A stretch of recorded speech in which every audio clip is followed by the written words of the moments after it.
కిం భూషణాద్భూషణమస్తి శీలం తీర్థం పరం కిం స్వమనో విశుద్ధం కిమత్ర హేయం కనకంచ కాంత సేవ్యం సదా కిం గురువేదవాక్యం అని జగద్గురు శంకరాచార్యుల వారు ప్రశ్నోత్తర మణిరత్నమాల యందు తాను శిష్యుడై గురుదేవులై లోకానికి అందించినటువంటి దివ్య సందేశము.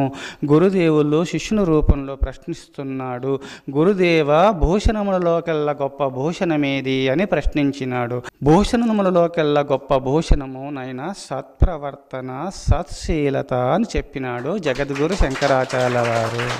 కిం భూషణాద్భూషణమస్తి శీలం తీర్థం పరం కిం స్వమనో విశుద్ధం కిమత్ర హేయం కనకంచ కాంత సేవ్యం సదా కిం గురువేదవాక్యం.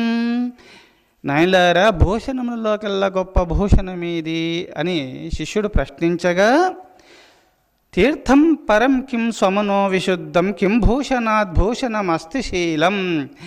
శీలము సత్ప్రవర్తన సదాచారములు కలిగి, సదా సత్యము దయ తపస్సు దానములు కలిగి, సదా ప్రాణుల యందు దయ కలిగి, సర్వత్రా ప్రతి ప్రాణిలో పరమాత్మను చూస్తూ సత్యవాక్యములు పలుకుతూ, అందరిని ప్రేమ వాత్సల్యంతో గౌరవిస్తూ, సమస్త ప్రాణులను కూడా తన వల్ల చూసుకుంటూ, ఎవరైతే తన ధర్మాన్ని తల్లిదండ్రులను పూజిస్తూ పెద్దలను గౌరవించడం ఒక తపస్సు అనబడింది.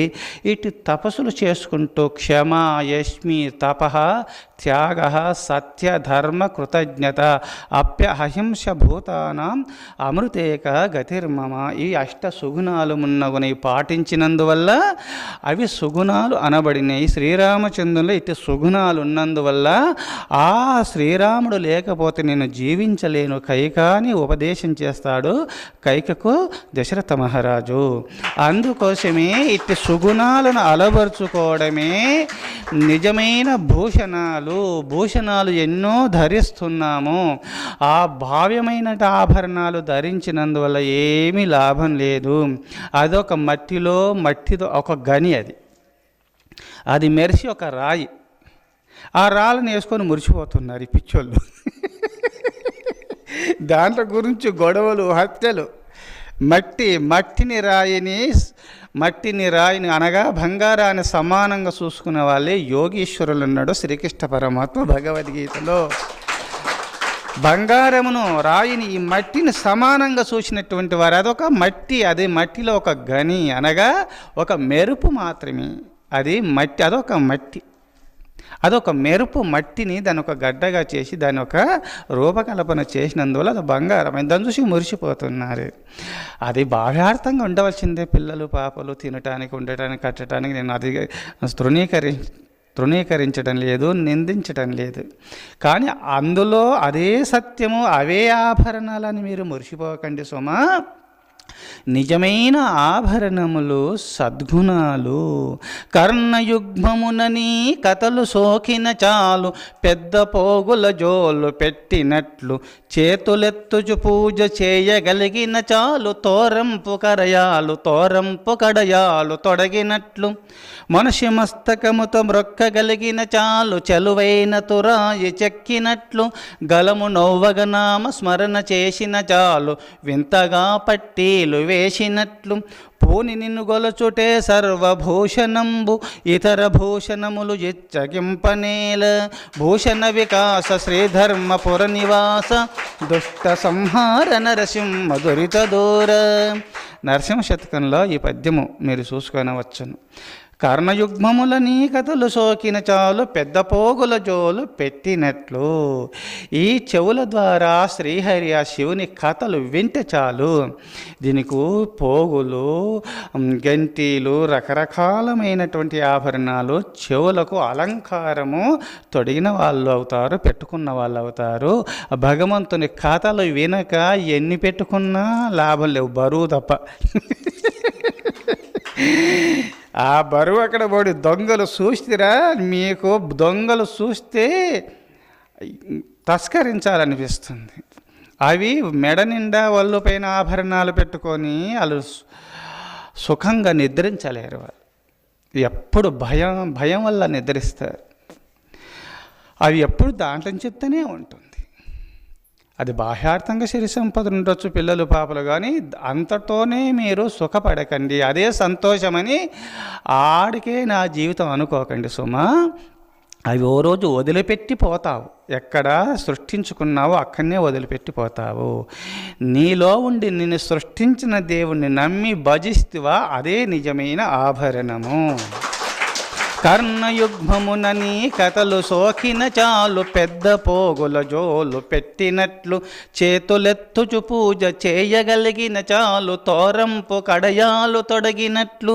ఆ చేతులెత్తి ఆ శ్రీహరికి శివునికి నమస్కారం చేసి ఆ శివుని అర్చిస్తే, అభిషేకాలు చేస్తూ ఆ భగవంతునికి ఆ శ్రీహరికి మా తులసి మాలలు అల్లి మెడలేసి ఆ భగవంతుని పుష్పార్చన చేస్తే చాలు, అప్పుడు కదా చేతులకు బంగారు కడియాలు తొడిగిన వాళ్ళు అవుతారు. ఆ భగవంతుని అర్చించక పూజించకుండా మీరు బంగారు కడియాలు తొడిగినా మీరు తొడగని వాళ్ళే అవుతారు. అవి మొండి చేతులే అవుతాయి, ఆ బంగారు చేతులు కానే కావు. ఆ చేతులకు ఎప్పుడు ఆ అలంకారం అంటే భగవంతుని పూజించినప్పుడే అలంకారం. అలంకారం ఏది? చేతులెత్తుచు పూజ చేయగలిగిన చాలు, తోరంపు కడయాలు తొడగినట్లు. మనిషి మస్తకముతో మ్రొక్కగలిగిన చాలు, చెలువైన తురాయి చెక్కినట్లు. ఎప్పుడైతే తల వంచి ఆ పరమేశ్వరునికి నమస్కారం చేసినామో, సాష్టాంగపడి నమస్కారం చేసినామో, అప్పుడు కదా కిరీటము ధరించిన వాళ్ళం అవుతాము. ఆ భగవంతునికి తల వంచి నమస్కారం చేయకపోతే నువ్వు నవరత్న ఖచ్చితమైన కిరీటము ధరించిన వాళ్ళే అవుతారు. వాళ్ళ జీవితాలు వేస్ట్, పనికిరాని జీవితాలు అవి. అందుకోసమే దీనికి ఒక కథ చెప్తాను. పూర్వకాలంలో ఒక మహారాజు ఈ భూమండలాన్ని పాలన చేస్తున్నాడు. మంత్రి కొంచెం భక్తి ఉంది. అప్పుడప్పుడు మహారాజా, ఆ పరమేశ్వరుని మొక్కాల, ఈ దేశము రక్షణ పొందాలంటే, దేశం సుక్షేమముగా ఉండాలంటే పరమేశ్వరుని భజించాలా, పూజించాలా. ఈ దేశాన్ని నువ్వు రాజు అయినా సరే లోకాలను సృష్టించినాడు, లోకాలకు రాజు దేవుడంటే ఎంత చెప్పినా, మంత్రి చెప్పినా నాకు అన్నీ తెలుసులే మంత్రి, నువ్వేం చెప్తావు, ఈ దేశం అంతా నన్ను మొక్కుతున్నారు, ఎక్కడ దేవుడు ఉంటే ఎందుకు అవుపడాడు, దేవుడు ఎక్కడున్నాడు అని చెప్పి ఏదో అంటూ తప్పించుకుంటూ ఈ లోకమంతా నన్ను పొగుడుచుండగా, లోకమంతా నన్ను నమస్కారం చేయుచుండగా ఇంకా ఎక్కడ ఉన్నాడు దేవుడు, నేనే దేవుడిని అని అహంభావన చేత ఏ దేవునికి నమస్కారం చేసేవాడు కాడు. ఎందుకు రథారూఢుడై మంత్రి మహారాజు వెళుతూ ఉన్నారు ఒక దేవాలయం ముందు. ఆవిడ ఒక సన్యాసి ఉన్నాడు. ఈ మహారాజుకు కనువిప్పు కలిగించాల, భక్తి మార్గంలో తీర్చిదిద్దుతనే లోకము భక్తి మార్గంలో నడుస్తుందని చెప్పి రాజును మార్చాలనే భావన చేత నేరుగా వస్తూ రథానికి, ఆ దేవాలయం ముందు రథానికి అడ్డుగా వచ్చినాడు. పక్కకు తొలుగు తాకుతుంది, కింద పడిపోతావంటే, మహారాజా ఈడ శివుడు ఉన్నాడు కదా, నమస్కారం చేసుకొని వెళ్ళండి అంటే, ఎక్కడున్నాడు దేవుడు, నేను ఎవరికి తల వంచను, అందరూ నాకే తల వంచుచుండగా నేను ఇంకెవరికి తల వంచను, నేను వంచలేదు, వంచబోను అన్నాడు. ఆ స్వాముల వారుండి, మహారాజా నువ్వు తెలియకుండానే నువ్వు రోజు ఒకరికి తల వంచుతూనే ఉన్నావు అన్నాడు. ఎవరికి వంచుతున్నాను నాకు తెలియదు, నీకేం తెలుసు, ఎవరికి ఉంచుతున్నాను చెప్పు అన్నాడు. నువ్వు చెప్పకపోతే నేను ఇక్కడనే శిరచ్ఛేదన చేస్తున్నాడు. అంటే మహారాజా, నాయన బ్రాహ్మణులు ఉన్నారు, మంగళ షాపుకు వెళుతావు కదా, ఆ మంగళాయనను పిలిపించుకొని ప్రతిరోజు గడ్డం గీయించుకుంటావు కదా, మీసాలు కొరిగించుకుంటావు కదా, నీ జుట్టు బట్టి ఎప్పుడు తల వంచుతున్నాడు కదా, ఒక నరును ముందు తల వంచుతున్నావు కదా మహారాజా అన్నాడు. ఒక నరును ముందే తల వంచుతున్నావు, దేవుని ముందు వంచితే ముక్తి వస్తుంది కదా మహారాజా అన్నాడు. నేను తల వంచుతలేను అంటున్నావు, ఒక నరును ముందు తల కొరుగు అని చెప్పి తల వంచుతున్నావు కదా మహారాజా. అదే భక్తిభావంతో దేవుని ముందు వంచితే నువ్వు ముక్తి పొందుతావు మహారాజా. ఎందుకు ఈ అహంకారం అంటే, అయ్యో నేను తెలియకుండా ఒక మనిషికి తల వంచుతున్నానే అని చెప్పి సిగ్గుపడ్డాడు. అప్పుడు సిగ్గుపడి వెంటనే అయ్యయ్యో నేను ఎవరికి తల వంచుతలేనని అహంకారంతో ఇంతకాలం ఉన్నాను కదా, ఈ మహనీయులు చెప్పిన మాట ఈ మహనీయుడు చెప్పిన మాటలు అమోఘములు, నేను తెలియకుండా ఒక నరునికి తల వంచుతున్నాను, ఎంత అహంకారం ఉంది నాలో, అహంకారమే ఈ సత్యమును గ్రహించలేకపోయిందని చెప్పి వెంటనే వెళ్ళి ఆ సాధు మహనీయుల వారి యొక్క పాదపద్మము యందు వ్రాలి నమస్కారం చేసుకొని ఆ మహనీయుల వారితో పాటు వెళ్ళి ఆ శివునికి అభిషేకం చేసి ఆ శివభక్తుడై శివనామ సంకీర్తన చేస్తూ ఆ రాజు తరించినాడు, రాజ ప్రజలు కూడా తరించినారు ఆ కాలమునందు. అందుకోసమే మనిషి మస్తకముతో మ్రొక్కగలిగిన చాలు చలువైన తురాయి చెక్కినట్లు. అప్పుడు అన్నాడు మహాస్వాముల వారు, మహారాజా ఇంతవరకు నవరత్న ఖచ్చితమైన కిరీటములు ధరించినావు, అది వెస్ట్, ఇప్పుడు కదా నిజమైన కిరీటమును ధరించినావు, ఇప్పుడు మహారాజును అన్నాడు. ఆ స్వాముల వారు ఆశీర్వదించినాడు.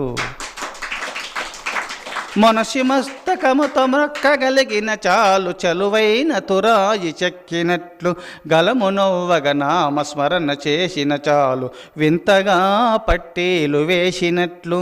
ఆ భగవన్నామ సంకీర్తన బాగా గలము నోరు నవ్వగా ఆ శివనామ సంకీర్తన హరినామ సంకీర్తన ఎవరు చేస్తారో అప్పుడు పట్టీలు ఆభరణాలు మెడ నిండా వేసుకున్న వాళ్ళు అవుతారు. అవి వేసుకున్న పరమేశ్వరుని భజించకపోతే వేసుకోని వాళ్ళే అవుతారు. వేసుకోకున్నా సరే ఈ భావ్యకరమైనటువంటి భావ్యంగా ఆభరణాలు వేసుకోకున్న పరమాత్మ నామ సంకీర్తన చేస్తే వేసుకున్న వాళ్ళే అవుతారు. అన్ని ఆభరణాలు ఉన్నట్టే మీ దగ్గర. అందుకోసమే గలము నవ్వగ నామ స్మరణ చేసిన చాలు వింతగా పట్టీలు వేసినట్లు. పూని నిన్ను కొలుచుటే సర్వభూషణంబు ఇతర భూషణముల ఇచ్చగింపనేల. ఆ పరమేశ్వర నిన్ను భజించడమే నిజమైన భూషణాలు, నిన్ను భజించకపోతే ఇతర భూషణాలు ఎందుకు, నిన్ను భజిస్తే చాలు అన్ని భూషణాలు ధరించిన వాళ్ళు అవుతారు. చెవులకు, ముక్కుకు, ఒక్క కంఠమునకు, చేతులకు, ఓ శరీరం అంతా కూడంగా బంగారముతో ఆభరణాలు ధరించిన వాళ్ళు అవుతారు. నిన్ను భజించినంత మాత్రం అన్ని భూషణలు ధరించినట్టే అన్నాడు శేషప్ప కవీంద్రుల వారు. పూని నిన్ను కొలచుటే సర్వభూషణంబు ఇతర భూషణముల ఇచ్చగింపనేల. భూషణ వికాస శ్రీధర్మపుర నివాస దుష్ట సంహార నరసింహ దురిత దూర.